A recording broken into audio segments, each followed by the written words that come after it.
ये जो आपको भाप उड़ती हुई दिख रही है, ये रोड के अंदर से निकल रही है। जी हाँ भाई, धरती के अंदर से।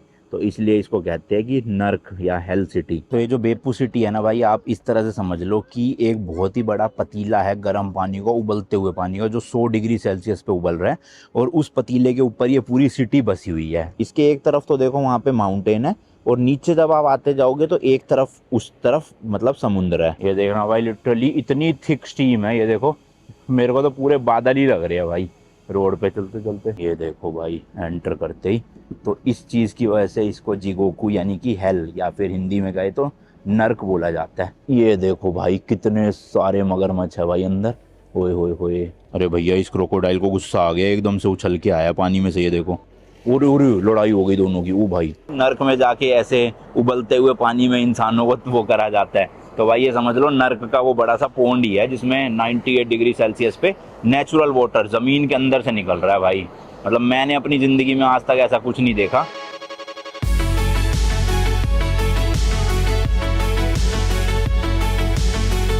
ये भाई अपना होटल है बेपू सिटी में। सुबह तो चेक इन देने से मना कर दिया इन्होंने, कहा 3 बजे का चेक इन है तो तभी आना। बाकी हमने लगेज अंदर ही छोड़ दिया है ताकि घूम फिर सके बिना सूटकेस इसके। इतने भारी भारी सूटकेस लेके कहाँ डोलते वरना। बाकी यार एक और नया दिन, एक और नई जर्नी। मैं हूँ अभी फ़िलहाल जापान के खूबसूरत शहर बेपू में, जिसको भाई एक तरह से नर्क या फिर हेल सिटी भी बोलते हैं। और आप देख रहे हो भाई जापान 2.0 सीरीज़ का एक और नया एपिसोड। तो दूसरी बार मैं जापान आया हूँ। पहली बार जो जो सिटीज़ नहीं गया था जैसे कि बेपू, वो सिटीज़ मैं इस वाली ट्रिप में कवर करने वाला हूँ। तो आई होप आपको अभी तक के एपिसोड्स पसंद आ रहे होंगे। अभी फ़िलहाल भाई 7-11 की खोज चल रही है यहाँ पे, ताकि कॉफ़ी ले सके, और उसके बाद फिर एक्सप्लोर करने चलेंगे सिटी को। और बताऊंगा आपको इस सिटी के बारे में कि क्यों इसे नर्क या फिर हेल सिटी भी बोला जाता है। ये दिख गया भाई, ऐसी पट्टियाँ सी लगी हुई है, इसका मतलब 7-11 ही होगा। बोर्ड नहीं है यार यहाँ पे कहीं, शायद अंदर की तरफ होगा थोड़ा। जापान में देखोगे ना, ऐसे डब्बे वाली गाड़ियाँ बहुत चलती है, मतलब बॉक्सी बॉक्सी सा डिज़ाइन। हाइट भी छोटी होती है थोड़ी लोगों की यहाँ पे, प्लस ये गलियों वलियों में आराम से मुड़ उड़ जाती है, तो काफ़ी लोग प्रेफर करते हैं। अभी जैसे सुजुकी की है भाई, लेकिन अपने इंडिया में नहीं आती होगी ऐसी कोई भी गाड़ी, तो यहाँ के लिए ही बनाता है जापान स्पेशली। ये आ गया भाई सामने 7-11। यहाँ पे सही है भाई, इंडिया के लगभग 100-110 रुपये की कॉफ़ी मिल जाती है मस्त, वो भी मिल्क वाली। और ये मेरे को तो लगता है एक स्ट्रॉबेरी वाला मिल्क शेक पसंद, स्मूदी मतलब, तो वो मैं पी लूँगा। अरे वहाँ डस्टबिन है भाई, ज़्यादातर जगहों पे डस्टबिन होते नहीं हैं, कम ही देखने को मिलते हैं डस्टबिन। तो खाने के भी मल्टीपल ऑप्शंस होते हैं। अब है ये सारा नॉन वेज वाली चीज़ें, तो वेज तो मिलना थोड़ा मुश्किल से ही होता है भाई। इस तरह से देखो काफ़ी चीज़ें है खाने की, रेडी टू ईट टाइप का, बट वही चिकन बीफ यही सब है बस। ये देखो भर भर के है भाई साहब। पर चलो इसको स्किप मारते हैं, अपने मतलब की चीज़ें नहीं है। तो ये होती है भाई स्मूदी अलग अलग चीज़ों की। ये वाली पसंद है मुझे तो, स्ट्रॉबेरी वाली मस्त लगती है। इसमें केला डला है, स्ट्रॉबेरी डली है, और भी 2-4 चीज़ें हैं। बाकी देखो कुकीज़ वगैरह भी है, बेल्जियम वॉफल भी है मस्त एकदम, चॉकलेट वाले केक भी है। ये ले लेता हूँ एक, पढ़ लेता हूँ पहले इसमें। बस तो वेज ही होंगे खैर। तो कॉफ़ी की तो ये मशीन है भाई, कॉफ़ी का गिलास डाल दिया अंदर और उसमें कॉफ़ी बन के रेडी हो जाएगी। और स्मूदी के लिए ये वाली है भाई। तो पहले सबसे पहले तो ये स्कैन करना होता है, ऐसे स्कैन हो गया, अब ये खुल जाएगा देखो। अब इसका ये हटाना है, फिर भाई इस तरह से रख के इसे बंद कर देना, यहाँ कर देना ओके और स्टार्ट। अब इसमें अपने आप पानी वानी डलने लग जाएगा, ये देखो डल गया ना, और स्मूदी बन जाएगी। इसके अंदर दूध वूध सब होता है। और यहाँ पे भाई अपनी कॉफ़ी भी रेडी हो चुकी है, ये देखो इस तरह से। लो भाई ये आ गई अपनी स्मूदी भी रेडी होके। ओए होए होए मज़ेदार। तो भाई अभी बस ले लिया, 4 किलोमीटर था जहाँ पे हमें जाना है। और घुसते ही ना पहले देखो ऐसे टिकट मशीन लगी होती है, इसमें से क्या है हमें टिकट निकालनी है, और इसमें स्टेशन का नंबर आ जाता है। मतलब ये फर्स्ट स्टेशन ही है जहाँ से हम चढ़े हैं, तो 1 नंबर आ गया। जब हम उतरने लगेंगे ना, तो वहाँ पे वो ड्राइवर के साथ में देखो मशीन लग रही है, तो इसमें पर्ची दिखानी है या उनको डालनी है, फिर ये कैलकुलेट कर देगा कि हम कितने स्टेशन बाद उतरे हैं और कितने पैसे हमारे बने हैं। तो हमें उतरना है कनावा करके एक जगह है, KANAWA ऐसे कुछ है।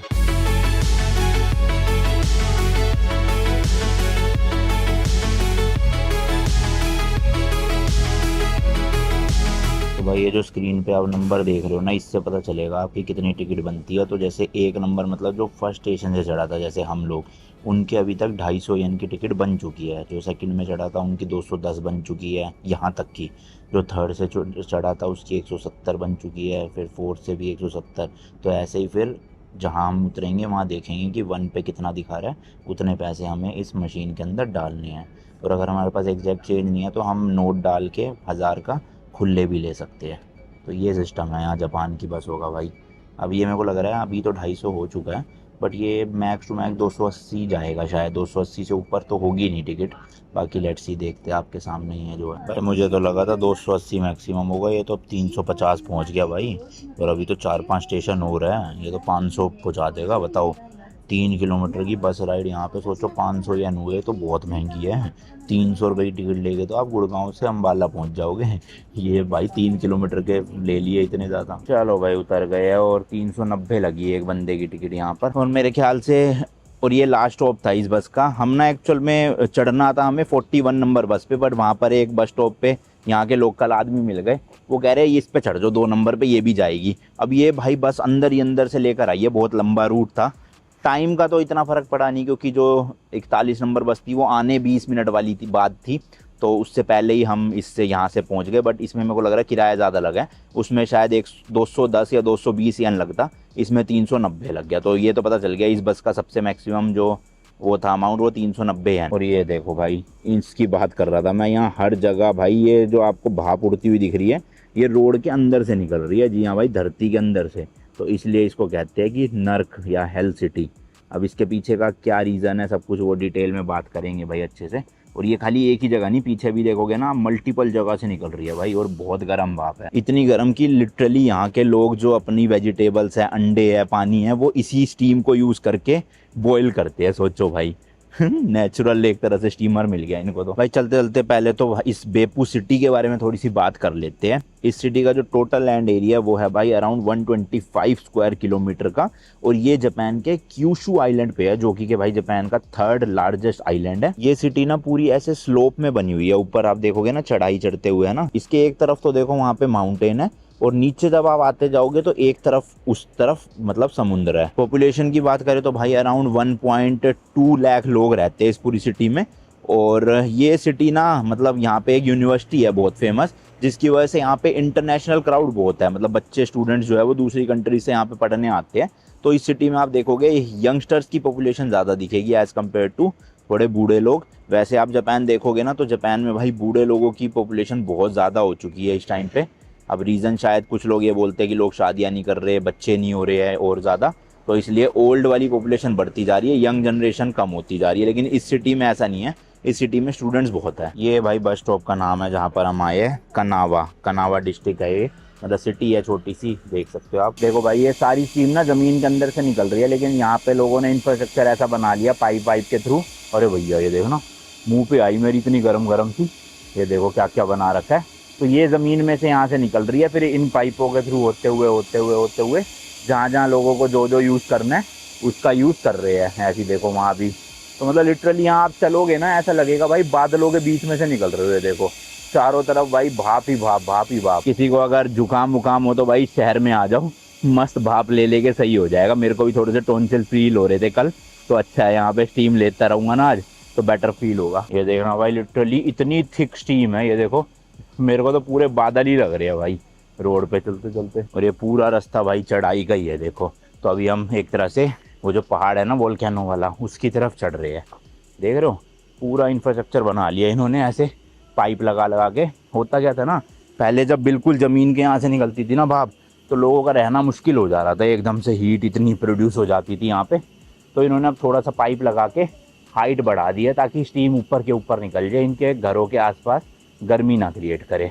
तो ये आइडिया था भाई। जगह जगह से देखो आवाज़ें आ रही है इसमें, पानी की भी और कुछ जगह से भाप की आवाज़ आ रही है। ये देखना भाई साहब लिटरली पूरे बादल ही लग रहे हैं भाई, बहुत ही ज़्यादा थिक है ये तो। ओए देखना गजब।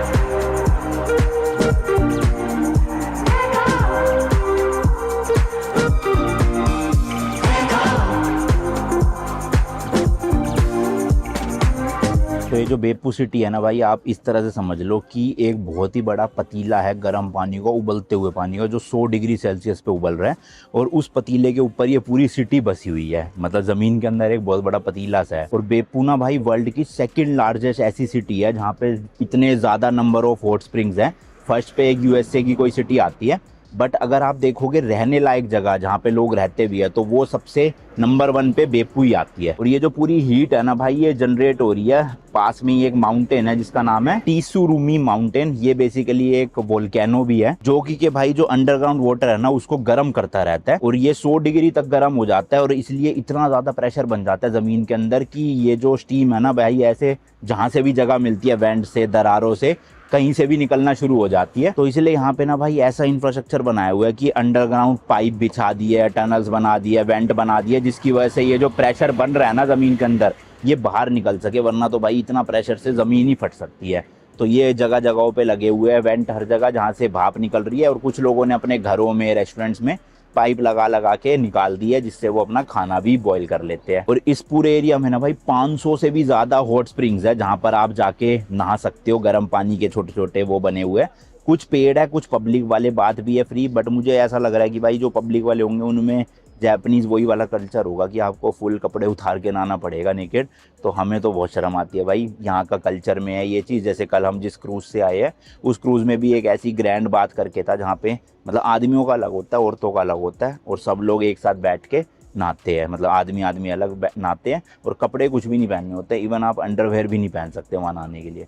तो हमें तो थोड़ा सा अजीब लग रहा है भाई, इसलिए शायद हम ना भी जाए, पर लोग दूर दूर से आते हैं यहाँ पे ये हॉट स्प्रिंग्स को एंजॉय करने के लिए। तो इस सिटी में ना भाई 7 हेल करके 7 अलग अलग जियोथर्मल वाले हॉट स्प्रिंग्स हैं जिन्हें यहाँ की लोकल लैंग्वेज में जिगोकू बोलते हैं। और ये जो 7 हॉट स्प्रिंग है ना ये एक्चुअल में नहाने के लिए नहीं है, ये देखने के लिए है। और सातों के सातों ना वॉकिंग डिस्टेंस पे ही है एक दूसरे के, बट सातों के अंदर जाने की अलग अलग टिकट लेनी पड़ती है आपको। तो देखते हैं कोई कंबाइंड टिकट सस्ता ऑफर यहाँ मिलता है नहीं मिलता, वरना जो 2-3 मेन है ना सिर्फ वही देखेंगे, वरना ज़्यादा खर्चा हो सकता है। मेन ही देखो और क्या करना है। हमारे रास्ते में भाई सबसे पहले तो यही दिख गया हमें, ओनियामा जिगोकू। तो ये क्रोकोडाइल पार्क है बेसिकली, और क्रोकोडाइल पार्क क्यों नाम है वो मैं आपको जरा अंदर जाके बताऊंगा। बाकी टिकट्स आप देख सकते हो, एडल्ट के लिए है 500 येन की, और सातों का जो पास है वो है भाई 2400 येन का। अगर आप सातों जाना चाहते हो तो 2400 की टिकट ले लो, वरना 500 की हर जगह लेनी पड़ेगी अलग अलग। तो मैंने एआई से पूछा कौन कौन से देखने चाहिए बिल्कुल सातों में से, तो उसने 3 बताए हैं। सबसे पहला तो है भाई उमी, दूसरा है चिनोइकी और तीसरा है ओनियामा जो ये वाला है। तो सबसे पहले इसी में चलते हैं। तो मैं पास नहीं ले रहा, तीनों की अलग अलग लूंगा टिकट। देखो भाई ये टिकट है, मगरमच्छ छपे हुए इसके अंदर बहुत सारे। अंदर चल के दिखाता हूँ मेन। ये देखो भाई एंटर करते ही तो इस चीज़ की वजह से इसको जिगोकू यानी कि हेल या फिर हिंदी में कहे तो नर्क बोला जाता है। कितने बड़े बड़े हैं, इसमें नहा नहीं सकते आप क्योंकि बहुत ज़्यादा उबलता हुआ पानी है, तो ये खाली देखने के लिए है। बट भाई क्रेजी देखना कैसे उबाले मार रहा है पानी। अभी हम बद्रीनाथ गए थे वहाँ पर भी था, बट उसका टेम्परेचर 40 डिग्री 50 डिग्री था। यहाँ पे तो भाई 100 डिग्री तक के पहुँच जाते हैं। ये देखो भाई स्टैचूज भी ऐसी बना रखे डरावने से, ऐसे नर्क में राक्षस टाइप होते हैं ना कुछ। और क्या लिखा है भाई, जो ये स्टीम है ना इसकी फोर्स इतनी ज़्यादा स्ट्रॉन्ग है कि 1.5 ट्रेन के जो डब्बे होते हैं ना उसको पुल कर सकता है इसका प्रेशर। सोचो भाई साहब, देखो भाई कहाँ कहाँ से स्टीम निकल रही है, पतले पतले पाइप लगा रखे जगह जगह पे। गोरी सामने सबसे मेन तो ये है भाई, पूरा भर गया है स्टीम से आसपास। क्रेजी यार क्रेजी, मज़ेदार। ये एक झोपड़ी सी बनी हुई है भाई, अंदर शायद इन्फॉर्मेशन होगी इसकी, तो चल के पढ़ते हैं देखते हैं। कई सालों से ना भाई इस स्टीम का और हीट का यूज़ किया जाता है यहाँ पे क्रोकोडाइल की ब्रीडिंग करवाने के लिए, तो इसलिए नाम क्रोकोडाइल पार्क था। शायद असली क्रोकोडाइल भी देखने को मिलेंगे, अभी देखेंगे। पहले थोड़ी सी इन्फॉर्मेशन गैदर करी जाए अंदर चल के। वाईफाई तो भाई जापान में हर जगह मिल जाएगा आपको फ्री में, देखना। यही अजीब बात लगती है भाई, इंग्लिश में नहीं लिखते यहाँ पे, देखना कितनी चीज़ें सारी जापानीज़ में। अब क्या पढ़ूँ मैं, क्या समझाएगा, ट्रांसलेट करना पड़ेगा। बाकी एक क्रोकोडाइल की खोपड़ियाँ रखी हुई है भाई, देख सकते हो। इस तरह के अंडे जो क्रोकोडाइल देता है। ये क्या भाई, दांत होंगे क्रोकोडाइल के शायद से, बाकी ये पत्थर से है। ये अलग अलग प्रजाति है भाई क्रोकोडाइल्स की, देख सकते हो। वो पीछे वाला तो कछुआ है। और ये देखोगे आप स्पेक्टेकल्ड काइमान करके है क्रोकोडाइल, ये लिखा हुआ है यहाँ पे देखो। ये वाला है भाई सोल्ट वाटर क्रोकोडाइल, काफी पतला सा है ये, स्लिम एंड ट्रिम, डाइटिंग करता होगा। ये छोटा है भाई ऑस्ट्रेलियन फ्रेश वाटर क्रोकोडाइल, और इसकी आंखें देखना भाई कैसी लग रही है, डरावनी सी। और ये है भाई नाइल मॉनिटर लिजर्ड भी कह सकते हो आप। और भाई ये देखना, ये रियल में इतना बड़ा क्रोकोडाइल था ऐसा, मतलब ये तो नकली है पर ऐसा रियल में था भाई। कितना लंबा है, ये जापानीज में लिखा है मेरे ख्याल से। अब एक बार ट्रांसलेट करके पढ़ता हूँ इसकी लेंथ भाई। यहाँ से, अच्छा ये लिखा तो है 1 मीटर है शायद, यहाँ से शुरू हो रहा है 1 मीटर, ये 2 मीटर, 3 मीटर, 4 मीटर, 5 मीटर भाई, 5 मीटर लंबा क्रोकोडाइल है, मतलब कि 15 फुट का भाई मगरमच्छ। ओ भाई क्या क्रेजी है यार, 15 फुट का मगरमच्छ।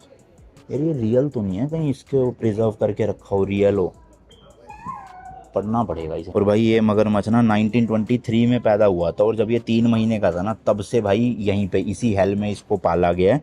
और जब इसकी डेथ हुई 30 अगस्त 1996 को, मेरे जन्म होने के 1 साल पहले, तब इसकी एज थी भाई 73 ईयर्स, 73 साल का था जब ये मरा। और ये भाई वर्ल्ड का लार्जेस्ट क्रोकोडाइल था, देख लो, 5 मीटर लंबा, क्रेजी भाई। बाकी एक मगरमच्छ का कंकाल भी रखा हुआ है। अब आप देखोगे ना भाई, कंकाल इतना ज़्यादा मोटा नहीं है, इसका मुंह भी देखो कितना पतला सा है। इसके ऊपर की जो स्किन होती है ना भाई, वो ज़्यादा मतलब चमड़ी बहुत मोटी होती है, जिसकी वजह से ह्यूज लगते हैं ऐसे। अंदर का कंकाल तो देखो पतला है, सेम एज ह्यूमंस। हमारा कंकाल भी भाई कितना पतला होता है, बट चर्बी इकट्ठी हो के मसल्स बन बन के मोटे हो जाते हैं। तो चलो भाई अब आपको असली क्रोकोडाइल भी दिखाते हैं, यहाँ पे बड़े बड़े जिनको पाला जाता है। जैसे वो वाला क्रोकोडाइल 3 महीने का था तब से पाला गया 75 साल तक। ऐसी कई और भी क्रोकोडाइल है इस तालाब में, ये देखो भाई। तो ये इतना ज़्यादा उबलता पानी नहीं है, बट हाँ ये जो पूरी स्टीम निकल रही है ना यहाँ पे गर्म पानी, इस अरे ये भी तो मगरमच्छ ही है, ये रहा भाई। ये तो ऐसा लग रहा है देखो ना मरा हुआ हो, पर एक्चुअल में जिंदा है भाई। ये इस तरह से बैठे होते हैं, लगता है कि जान ही ना हो इनके अंदर, देखो ना बिल्कुल बेजान पड़ा हुआ है। एक भाई ये रहा देखो पानी में, बिल्कुल ही पत्थर बन के पड़े हुए हैं भाई, पता ही नहीं चल रहा कि रियल है। ये देखो भाई कितने सारे मगरमच्छ है भाई अंदर, होए होए होए। नंबर तो नहीं लिखा है कितने हैं, बट काफ़ी सारे हैं। एक तो देखो ये बैठा हुआ है बिल्कुल सामने, और इस तरह से इन्होंने लोहे की भी जाल वो बना रखा है, और ऐसे रस्सियाँ भी लगा रखी है, ताकि ऑब्वियसली कोई किसी को काट के खा ना जाए, मतलब क्रोकोडाइल इंसानों को ना खा जाए। वो अलग बात है भाई, थाईलैंड जैसे देश में इंसान क्रोकोडाइल को मार के काट के ऐसे ग्रिल पे लगा के खाते हैं। ये देखो भाई कितना बड़ा है, बिल्कुल ही नहीं हिल रहे भाई, दुत पड़े हुए जैसे नशा करके। अरे भैया इस क्रोकोडाइल को गुस्सा आ गया, एकदम से उछल के आया पानी में से। ये देखो भाई, लोगों को देख के खुश नहीं हो रहा है ये, आंखें देखना कैसे फाड़ रखी है इसने। भाई साहब ये रात में दिख जाए तो बंदे की तो वैसे ही जान निकल जाए, इतना खूंखार सा लग रहा है। देखो लिखा भी है भाई, फ़ोन को जाली के अंदर मत डालना, ना हाथ अंदर डालना, क्योंकि भाई ये उछल के खा भी जाते हैं। तो बस यहीं से देख लो भाई, मैं भी ज़्यादा नहीं डालूँगा। ये देखो ये निकला पड़ा इसका मुँह, कैसे देखना स्लैंट जैसे स्लोप वाली पोजीशन में खड़ा है वो, ये चल पड़ा। ये रहा भाई, इस वाले मगरमच्छ को देखना, मुंह खोल के खड़ा हुआ और कितना तोंदूस है, खाता रहता होगा पूरा दिन, लग रहा है पेटू बन गया बिल्कुल। और मुंह हिल भी नहीं रहा इसका जरा सा भी, बिल्कुल स्टेबल है, ऐसा लग रहा है भाई जिंदा ही ना हो। कैसे कर लेते हैं भाई। चल पड़ा भाई, चल पड़ा, एक तो चल पड़ा, कह रहा बहुत रेस्ट कर लिया, अब थोड़ा सा चल के देखता हूँ। ये देखो, हाँ भाई पहलवान कितने चल दिया, पानी में जा रहा है शायद से। और ऐसे देखो छोटे छोटे बने हुए साइडों में भी ना, अलग अलग कुछ, मतलब मगरमच्छों को अलग रख रखा है। जैसे यहाँ देखो ये पूरे इसमें एक ही मगरमच्छ है, ये रहा, मोटू है ये भी काफ़ी ज़्यादा, इस पूरे इसमें देखो, और कोई मगरमच्छ नहीं रखा, शायद ये लड़ता होगा सबसे इसलिए इसको अलग रख दिया। यहाँ से देखो भाई मस्त दिख रहा है आपको, और इनकी चमड़ी देखो भाई कैसी बिल्कुल हार्ड चमड़ी होती है, और पता नहीं भाई कैसे बिल्कुल, मतलब ऐसा लग रहा है जान प्राणी ना हो, लाश पड़ी हुई है, हिल भी नहीं रहे थे, पंजे तक भी नहीं हिला रहा जरा सा भी कुछ, ना सांस लेते हुए फील हो रहा कि सांस ले रहा होगा। ये भी चल रहा है भाई, देखो पानी में जा रहा है धीरे धीरे। जा भाई जा, जी ले अपनी ज़िंदगी तू भी, हैं हम देखने आए तेरे को, तू मस्ती मार रहा है पानी में जाके। ओ ले गया भाई। मतलब सारे आलसी नहीं है भाई, थोड़े बहुत तो है एक्टिव। उसके साथ वाला देखो कितना तेज चल रहा है वो, देखो उरे उरे लड़ाई हो गई दोनों की। वो भाई वो कह रहा पानी में कैसे आ गया वे, वापस जा अपनी ज़मीन पे, लड़ रहे हैं भाई, एक ही घर में रह के ये भी लड़ते हैं, देख लो। ओरे ओरे ओरे भैया क्या हो गया, ओ भाई दोनों लड़ पड़े। इसको देखो भाई मुंह खोल के उबासियाँ मार रहा है, कर दिया बंद। चलो भाई जा पानी में। भाई खतरनाक ही लग रहा है सही में। मैंने लास्ट टाइम पता नहीं शायद दिल्ली वाला जो जू है ना वहाँ देखे थे मगरमच्छ, बहुत छोटा था मैं, पता नहीं अब है कि नहीं है वहाँ। और यहाँ तो भाई बहुत ही सारे हैं, तो आना भाई इस वाले में तो ज़रूर, काफ़ी अच्छा एक्सपीरियंस रहेगा। 500 येन का मतलब भाई इंडिया के लगभग 300 रुपीज़ की टिकट है पर पर्सन, तो मिस मत करना। तो इन मगरमच्छों की भाई जब सर्विसिंग करनी होती है तो ये गेट बना हुआ है, इसमें से जाते हैं यहाँ का स्टाफ, और सर्विसिंग मतलब नहला धुला के जो भी करना होता होगा, या कोई बीमार पड़ गया मगरमच्छ उसको ठीक करना हो। और भाई जाते कैसे होंगे, खा नहीं जाते होंगे जो भी अंदर जाएगा, इतने सारे मगरमच्छ है, कम से कम 20-25 मगरमच्छ तो इसी वाले में है। फिर ये जो छोटे छोटे इनमें भी एक एक दो दो, 50 से तो ऊपर ही होंगे, 50 भी कम ही बोल रहा हूँ, ज़्यादा होंगे 50 से, और बड़े बड़े है भाई खूब। मतलब कुछ कुछ तो मेरे को लग रहा है 10-10, 15-15 फुट के भी है अभी। बस यही शिकायत है भाई, इतना टूरिस्ट आता है यहाँ पे तो इंग्लिश में भी लिखो, जापानीज में लिखो नो डाउट, पर इंग्लिश में भी लिखो ना, समझ तो आए हमें। कुछ समझ ही नहीं आ रहा क्या लिखा है कहाँ पे। बाकी ये देखो भाई, यहाँ से निकल रहा है उबलता हुआ पानी, कैसे फुहारे मार मार के। लेंस पे भी फोग जम गई मेरी, इतनी ज़्यादा भाप है। ये देखो खतरनाक ही पानी उबल रहा है, ओहो ऊपर तक उछलते हुए। अभी ये तो भाई कुछ भी नहीं है, जो सबसे बेस्ट है ना, अगर मतलब आप यहाँ आ रहे हो जिसको मिस करना ही नहीं है, उसका नाम है उमी जिगोकू। तो वो सबसे बेस्ट वाला है। उसमें तो भाई बहुत ही बड़ा है ऐसे निकलता हुआ पौंड सा, या जो भी है हॉट स्प्रिंग। तो वहाँ चलते हैं चलो। बट सही है भाई, भाप में खड़े हो जो मस्त। ये देखना, ओले गया भाई मैं, पूरा भाप ही भाप। Let's go. तो अपने टॉन्सिल्स और जुकाम सही हो जाएगा, फोन ना खराब हो जाए यार भाप में। मेरे ख्याल मुझे तो मज़ा आ रहा है बहुत, क्योंकि ये गरम गरम है, हवा ठंडी चल रही है, तो एकदम से गरम ठंडे का फील हो रहा है, मज़ेदार। चलो जी चलो, चला जाए नेक्स्ट के लिए। वो सामने था भाई क्रोकोडाइल वाला, जो जिसका नाम है ये देखो भाई, क्रोकोडाइल पार्क या फिर ओनियामा जिगोकू। और उसी के जस्ट सामने आपको दिख जाएगा सेकंड वाला, कमाडो जिगोकू। तो इसमें तो नहीं हम जा रहे, ये कुछ खास भी नहीं है, आप स्किप कर सकते हो चाहो तो। अब हम जा रहे हैं वो सबसे मेन वाले में, यहाँ से 300 मीटर की दूरी पे है। गर्मी हो गई है भाई, मैंने तो जैकेट उतारी, टी शर्ट में ही घूमूंगा।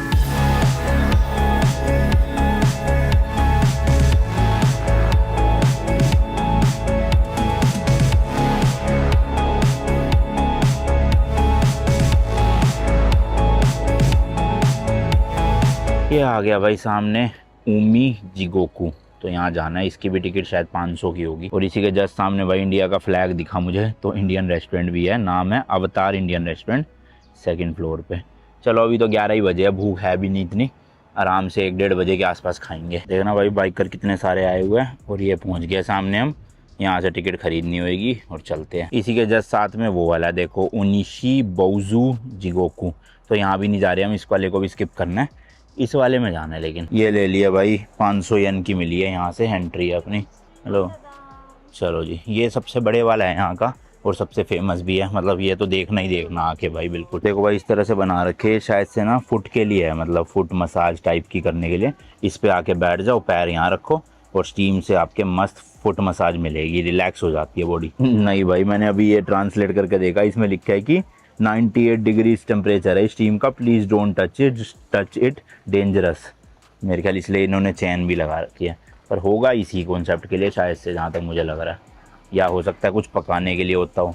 हाँ कुछ तो पका रहे हैं भाई, ये देखो।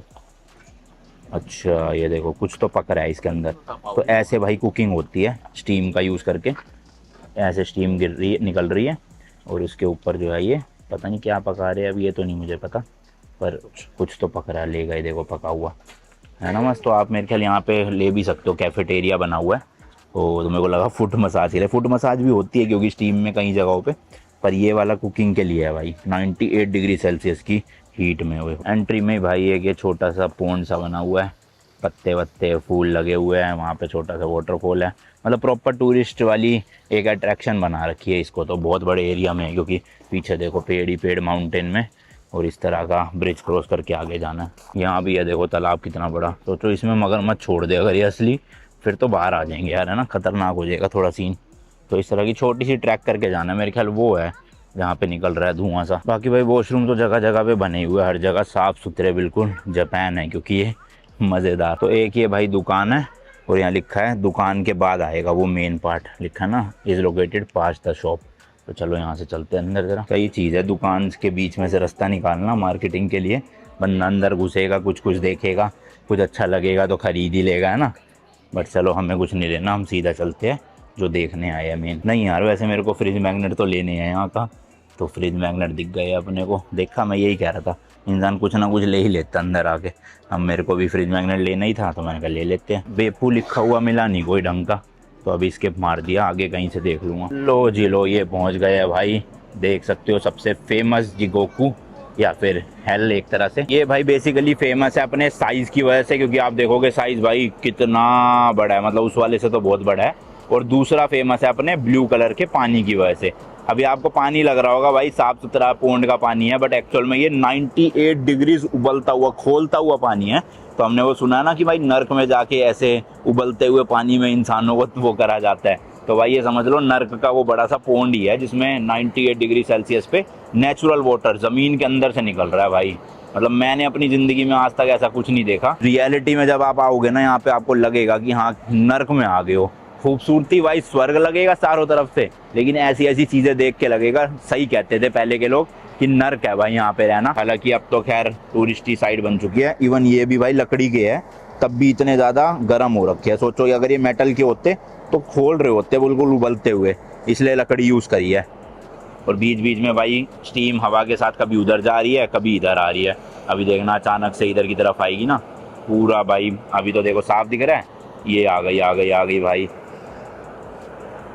ये देखो भाई साहब पूरे बादल लग रहे हैं, ऐसा लग रहा है बादल निकल रहे हो जमीन के अंदर से। मेरे ख्याल से मेन सोर्स वो है, देखो वहां से एकदम से फुहारे की तरह निकल रहा है ना पानी गर्म गर्म, और उसी से फिर ये पूरा गर्म हो रहा है और भाप निकल रही है। ये नॉर्मल सा तालाब बना हुआ है, हरा हरा सा पानी हो रखा है, और इसमें देखो भाई बिल्कुल ब्लू कलर का 98 डिग्री सेल्सियस पे। पूरे जापान में जगह जगह पे आपको इस तरह के गेट्स देखने को मिलेंगे और इस तरह की रस्सी सी लटकी होती है। यार इस एरिया में देखो गीला हो रहा है ना, पानी की बौछार आ रही है, आपको दिख रही होगी, पर पानी की बौछार जो है वो भाई गर्म नहीं है, वो तो ठंडी ठंडी लग रही है। ये क्या सीन है, ऐसे कैसे हो गया भाई?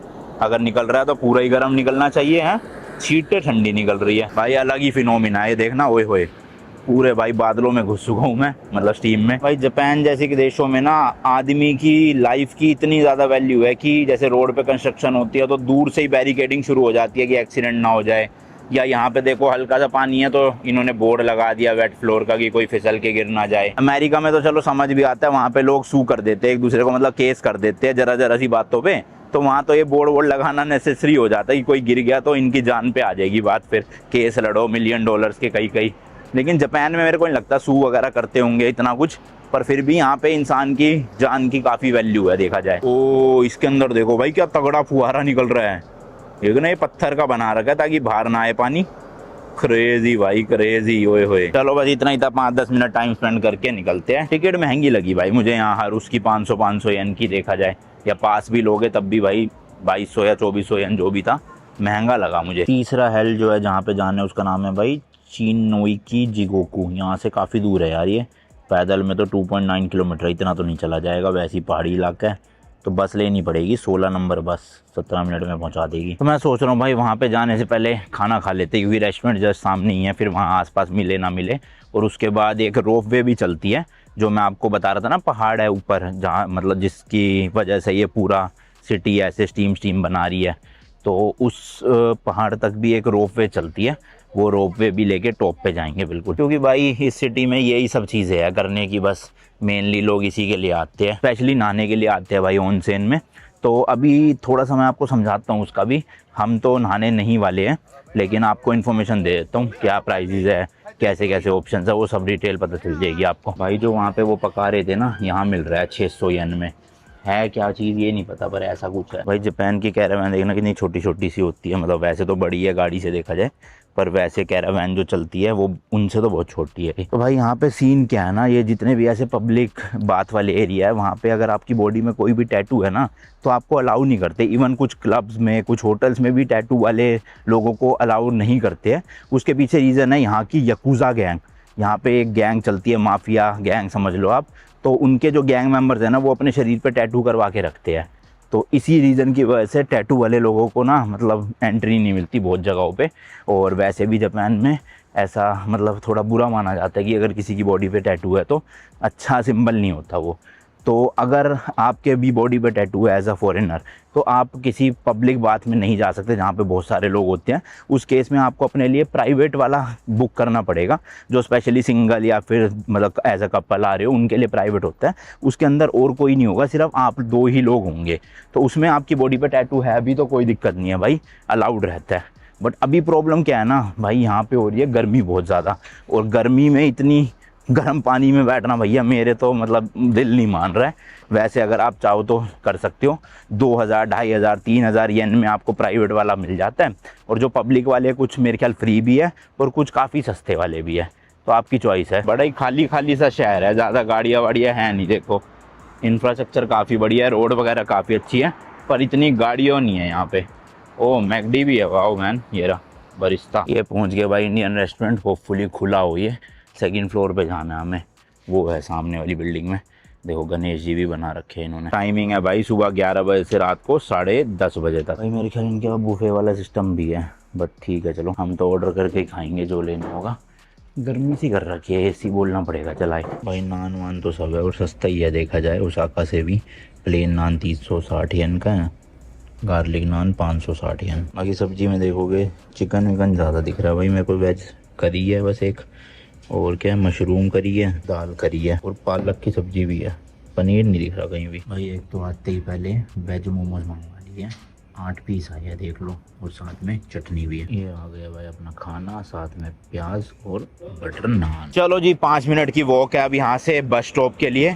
बस स्टॉप से 16 नंबर बस लेनी है, 16A, और वो हमें छोड़ देगी उस वाले जिगुसु ही था ना, हाँ जिगुसु के पास। सॉरी भाई जिगुसु नहीं, जिगोकू ये था आज क्रोकोडाइल वाला जहाँ हम अभी होके आए हैं। यहाँ से 250-300 मीटर बचा है अब बस स्टैंड। ये देखो भाई नेचुरल स्टीम का यूज़ करके अंडे उबाल रहे हैं, शकरकंदी और इस तरह से भुट्टा भी। Sweet potato 200 yen, thank you. Aunty सोच रही होगी चला जा। भाई यहाँ पे जापान में ना माचा फ्लेवर वाली आइसक्रीम बहुत फेमस है, तो हमने ले लिया। अब पता नहीं माचा टेस्टी होगी कि नहीं, इसलिए हमने मिक्स ले ली, आधा वनीला आधी माचा। तो 600 येन की है, यानी 400 रुपये की आइसक्रीम। ये देखो भाई ग्रीन वाला है माचा फ्लेवर और इधर वनीला है। देखे भाई ज़रा माचा, अच्छा है भाई, मीठा भी प्रॉपर है। मेरे को लगा थोड़ा कड़वा कड़वा ना हो, पर सही है भाई। काफ़ी साफ़ सुथरा शांत सा शहर है, मतलब टूरिस्ट ही दिखेंगे ज़्यादा आपको, लोकल लोग तो है ही नहीं। और जैसे कि मैंने बताया यहाँ पे यूनिवर्सिटी है, तो यूनिवर्सिटी के स्टूडेंट्स होते हैं, वो दिन में तो मिलेंगे नहीं आपको, यूनिवर्सिटी में पढ़ रहे होंगे, शाम के टाइम पे निकलते होंगे वो लोग। और ये इस तरह के ओनसेन बने हुए हैं शायद से नहाने के लिए ना, प्राइवेट भी है और ऐसे ग्रुप वाले भी है जगह जगह पे, मतलब बहुत है यहाँ पे। 500 से भी ज़्यादा है, मैंने आपको बताया था ना। तो कईयों के मतलब रिजॉर्ट्स बने हैं, होटल बने हुए हैं। जैसे कुछ होटल में आप स्टे करोगे तो उन्हीं के अंदर ही आपको ऐसे नहाने के भी मिल जाएंगे कॉम्प्लीमेंट्री, और कुछ में आप खाली नहाने ही जा सकते हो।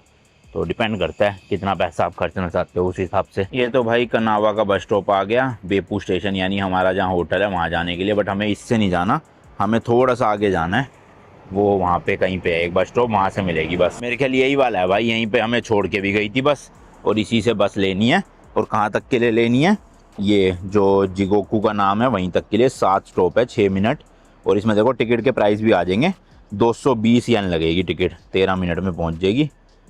16A बस नंबर, 1:23 पे आएगी। अबे 1:24 हो गए, ये क्या लफड़ा है भाई। बस इसकी फ्रिक्वेंसी तो यहाँ इतनी नहीं है, अब अगली बस सीधा 30 मिनट बाद है। तो अंदर बना हुआ है चलो बैठने का, वहीं बैठ के वेट करते हैं। भाई गलत वाले बस स्टॉप पे बैठे थे, ये सामने वाली से जाएगी। अच्छा है पूछ लिया सही टाइम पे, वरना तो मिस हो जाती है बस भी। ये वाली है भाई अपनी 26A, ये लेकर जाएगी हमें। तो अभी कितने 14 मिनट पड़े हैं शायद। तो एक्चुअल में भाई एक ना यहाँ पे रोप वे चलती है जो ऊपर माउंट टीसू मुरी तक लेकर जाती है, जो एक्टिव वोल्केनो है, जिसकी वजह से पूरा हॉट स्प्रिंग्स वगैरह एक्टिवेट होते हैं यहाँ के, मैंने आपको बताया था। तो उसके लिए एक केबल कार चलती है, 10-15 मिनट की केबल राइड है, तो वो लेने की सोच रहे हैं हम। टॉप पे जाएंगे, पूरी बेपू सिटी का व्यू भी मिलेगा वहाँ से मज़ेदार सा, और देखते हैं ऊपर 1-2 श्राइन वगैरह भी है। तो उसके लिए सबसे पहले यहाँ से बेपू रोपवे तक की बस लेनी है, मतलब 2 बस चेंज कर करके जाना पड़ेगा, ये 26A वाली। तो पहले रोपवे ही जा रहे हैं भाई, क्योंकि वो 5 बजे बंद हो जाती है। तो मैंने कहा एक बार ऊपर हो जाते हैं, फिर वापसी में वो अगले वाला हेल देख लेंगे या कल देख लेंगे उसको। ये बस है भाई, देखो पहले कनावा से लेनी है रीसिंजी तक की, उसके बाद फिर बस चेंज करनी है 36 नंबर, वहाँ से बेपू रोपवे तक। भाई 2:21 हो चुके हैं, डिलेड बाय 1 मिनट लिखा तो है, मेरे ख्याल आने ही वाली होगी, क्योंकि लाइन तो लग चुकी है काफ़ी लोगों की। पर शायद इस तरफ से आएगी बस, जहाँ तक मुझे लग रहा है। आ गई भाई आ गई, यही है।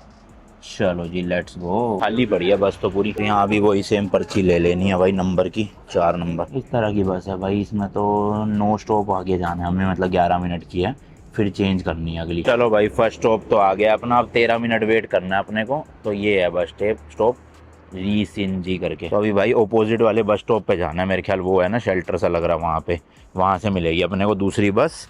क्या नंबर है बस का, 36 नंबर, 249 पे आएगी अभी। भाई इतने छोटे छोटे शहरों में भी देखना कितनी चौड़ी चौड़ी सड़कें हैं, 2 लेन उधर प्रॉपर, 2 लेन इधर प्रॉपर, फिर पेडेस्ट्रियंस के लिए इतनी चौड़ी लेन, ऐसी उस तरफ भी इतनी चौड़ी लेन। मतलब प्रॉपर रोड्स का इंफ्रास्ट्रक्चर है भाई, प्रॉपर जिसे कहते हैं ना, मस्त एकदम। गड्ढे कहीं नहीं दिखते रोड पे, स्पीड ब्रेकर भी ज़्यादा नहीं आते हैं, मेन हाईवे पे तो वैसे भी नहीं होने चाहिए। ये है भाई अपनी बस 36 नंबर 249, इस पे तो नहीं लिखा खैर, चलो गूगल मैप पे आ रहा है, मतलब होगी। गर्मी भाई काफ़ी हो गई है। सुबह बस में जब हम चढ़े थे उस वक्त एसी नहीं चला रखा था, इस वाली बस में फुल एसी चला रखा था, मस्त ठंडी कर रखी थी। तो इसलिए मैं कह रहा था भाई गर्मी में कौन ही जाएगा ऑन से, इतना गर्म पानी ऊपर से गर्मी, हालत ख़राब हो जाएगी। लो भाई लो, आ गई है 36 नंबर बस फाइनली। चलो जी लेट्स गो। 4 लोग ही है बस हम यहाँ चढ़ने वाले। पहुँच गए भाई, छठे स्टेशन से चढ़े थे। 360 यन बना है इसका एक बंदे का। और ये तो बिल्कुल पहाड़ी के ऊपर ले आया, ऐसा लगा कहीं से हिल स्टेशन में आ गया हूँ मैं। और वो देखो सामने बेपू रोप वे, वहाँ पे जाना है हमें।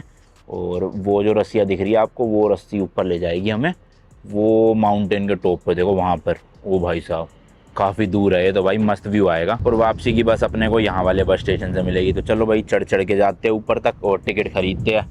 कितने की है? यहाँ पहाड़ी के ऊपर तो थोड़ा बेटर है भाई, टेम्परेचर इतना ज़्यादा हाई नहीं है, हवा भी बढ़िया चल रही है, देखो पेड़ हिल रहे हैं पूरे भाई। भाई देखो ऐसा व्यू आएगा ऊपर से। और गर्मियों के टाइम पे ना, जब पीक गर्मियाँ होती है उस टाइम पे, मतलब चेरी ब्लॉसम का टाइम एक तरह से, तो इस तरह के पेड़ भी रहते हैं, बट हमें तो मिलेंगे नहीं इस टाइम। और स्नो में इस तरह से रहता है जब बर्फ़ पड़ती है। तो देखते हैं भाई कितने की टिकट है। मेरे ख्याल 2000 के आसपास की है एक बंदे की। लॉकर भाई हर जगह होते हैं, कॉइन लॉकर, अपना सिक्का डालो, लॉकर यूज़ करो, मतलब सामान रखो, चाबी लगाओ और ले जाओ। ये है भाई टिकट काउंटर। 3:20 की है यहाँ से, यानी सिर्फ 7 मिनट ही बचे हैं भाई। ये तो कह रहे हैं कार्ड लेंगे ही नहीं, कैश ही देना पड़ेगा। और 1700 येन की एक टिकट है शायद। अब इतना कैश भी नहीं है अपने पास, ये तो दिक्कत हो गई। ये टिकट है भाई, देख सकते हो आप, 1 राउंड ट्रिप है 1800 की येन की एक बंदे की, आना जाना है ये। भाई आज तो कमाल ही हो गया, आप भी विश्वास करोगे नहीं, मुझे भी विश्वास हो नहीं रहा, बट हो गया अब एक्चुअल में। तो अभी फ़िलहाल 3:40 वाली मिली है फेरी, और फेरी कह रहा हूँ रोप वे। तो अभी बोर्डिंग होने में है 5-10 मिनट। हुआ क्या भाई, कार्ड यहाँ पे एक्सेप्ट कर नहीं रहे थे। 1800 की एक टिकट थी आने जाने की, और टोटल बनी 3600 येन। अब कैश हमारे पास ख़त्म था, हमें पता था, बट पर्स में निकाल नुकूल के सिक्के विक्के इकट्ठे करके 3400 येन मिल गया, जबकि टिकट थी कितने की, 3600 येन की। भाई अचानक से एक लड़की आई, मतलब 2 लड़की आई, और हमारे हाथ में ना 100 येन के कूपन पकड़ा गई, कह रही फॉर यू। उसको कुछ ऐसा पता नहीं था इस बात का कि हमारे पास पैसे कम पड़ रहे या कार्ड एक्सेप्ट नहीं कर रहे, वो ऐसे ही देगी। मैंने कहा 100 येन का तो देगा ही, बट अभी भी 100 येन और कम है। तो मैं टिकट काउंटर पर गया, मैंने उनसे पूछा कूपन दिखा के, वो कह रहे 100 येन पर बंदा है ये डिस्काउंट। तो इन शॉर्ट 200 येन का डिस्काउंट मिल गया, और 3400 की टिकट पड़ी अपने को आने जाने की, जो हमारे पास एग्जैक्ट उतने रुपए ही पड़े थे, मतलब उतने येन। मतलब गजब ही हो गया भाई। वरना आसपास यहाँ पे 16-17 किलोमीटर तक कोई एटीएम नहीं है, या तो हम में से कोई एक ही जा पाता ऊपर, या फिर हमें एक तरफ की टिकट लेनी पड़ती और वापसी आना पड़ता फिर पैदल या कुछ और जुगाड़ देख के। पर अब मिल गई टिकट। 5 मिनट पहले खुलेंगे भाई ये गेट बोर्डिंग से। और इस तरह की टिकट है देखो, ऐसी रोप वे है भाई। कोई भी 22 जून से 17 जुलाई के बीच आने वाला है 2026 में, तो मत आना यहाँ, क्योंकि बंद रहने वाली है मेंटेनेंस के लिए। चलो भाई चलो, आधी टिकट फाड़ लिया, आधी वापसी में देनी है। कहाँ से होगी बोर्डिंग? यही है ना, यहाँ से है भाई बोर्डिंग का रास्ता।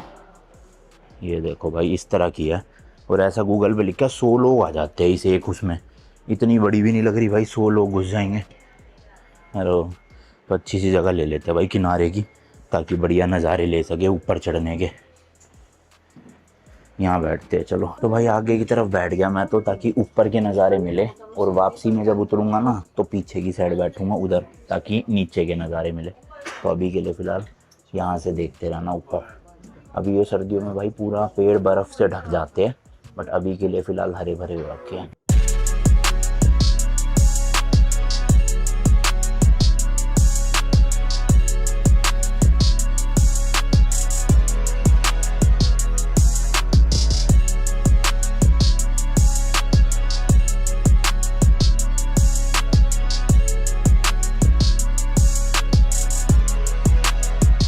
पहुंच भी गए। 10 मिनट की राइड थी, 3:40 पे चली, 3:50 पे पहुंचा दिया।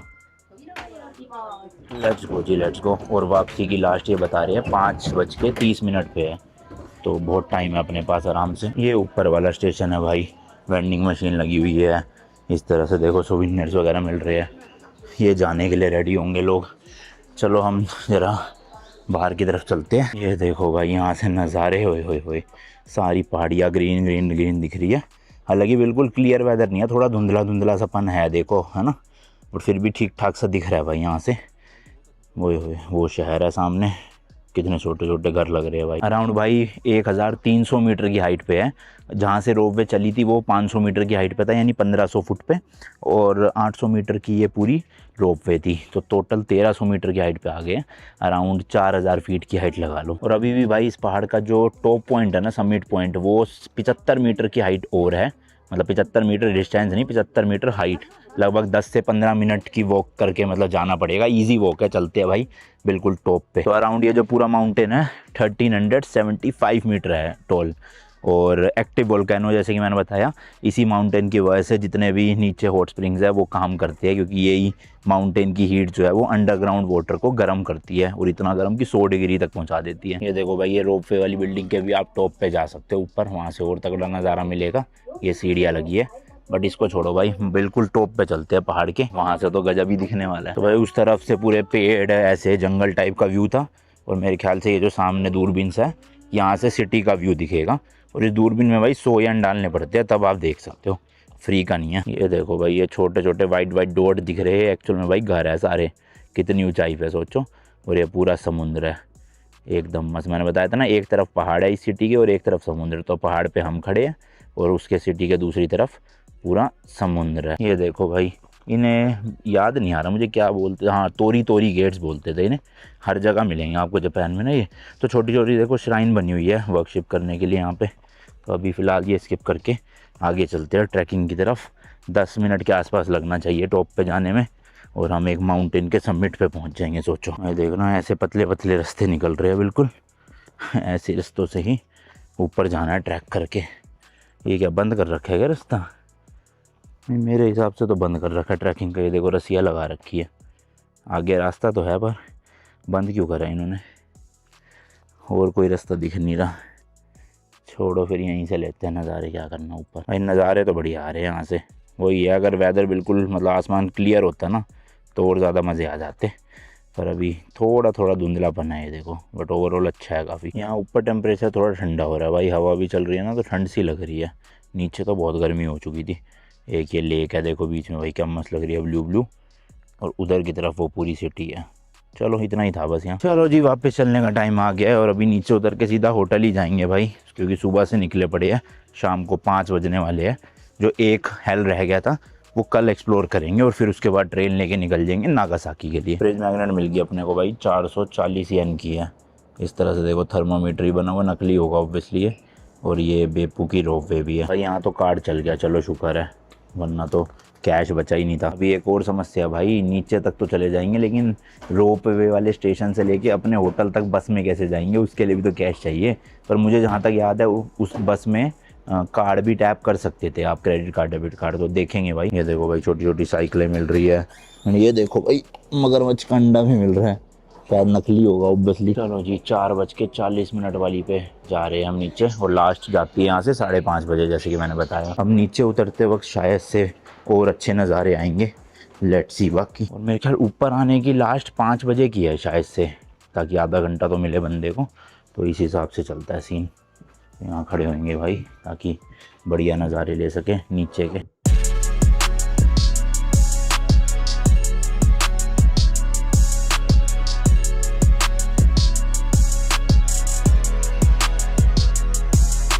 चलो भाई, वापस नीचे आ गए, और यहाँ से अपने होटल की डायरेक्ट बस मिल रही है। 36 नंबर बस आएगी, 500 येन की टिकट है, 20 मिनट 25 मिनट में पहुँचा देगी होटल। तो जो तीसरे वाला है भाई, कल ही जाएंगे, अब सही में थक गए हैं। ऑलमोस्ट शाम होने वाली है, 6 बजने वाले हैं, और सुबह 6 बजे से ही भटक रहे हैं, 6 नहीं 7 बजे से, तो 11 घंटे हो गए। लो जी लो, आ गई है बस, खाली पड़ी है, सीट बैठने की मिल जाए बस, ताकि बैठ के जाऊँ आराम से। भाई कार्ड एंट्री में तो टैप हो गया, ओके लिखा आ गया था। अब एग्जिट के टाइम पे चलेगा कि नहीं देखते हैं। चल गया भाई कार्ड, मजे आ गए। ये रूम है भाई, घुसते ही ख़त्म हो जाता है बस। छोटे छोटे क्रूज़ में तो इससे बहुत बड़ा रूम था।